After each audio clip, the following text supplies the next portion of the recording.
Well, I think it's fair to say that we're cautiously optimistic that the worst is over, and so our view is that we've probably gone through the peak as far as bad debts are concerned, and the outlook doesn't look too bad. But there's always a caveat, and we still have a fragile world recovery, and there's obviously always the potential for something to go awry, and we obviously saw Greece and Portugal and Spain last week, and that does have introduced some wobbles into markets. You mentioned Greece, so what do you see as the risk of that contagion spreading?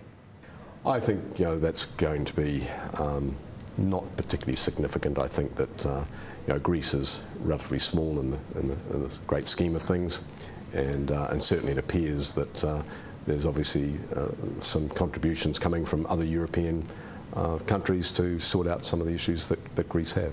As you said, most indicators are positive, but you're raising your Tier 1 capital ratio. Why are you doing that?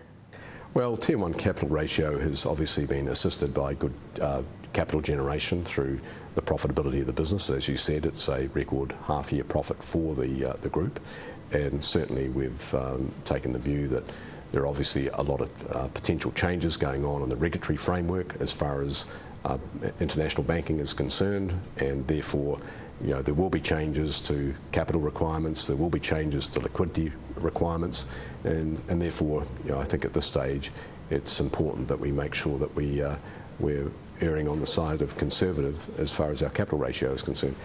It sounds like you see the global regulation as a bit of a risk.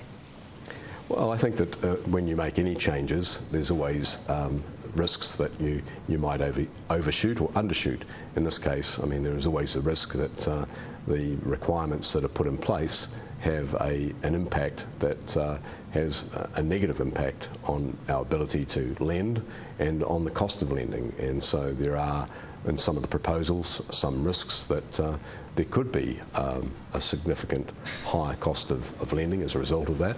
And also, at the same time, there could be a significant issue around capacity, that is the ability to continue to loan, because from the point of view, if you have to build up additional capital, if you have higher liquidity ratios, that means that that comes at a cost, and also means that you have to build that up over time, which means that you may not carry out as much lending, and the lending that you do will come at a higher cost.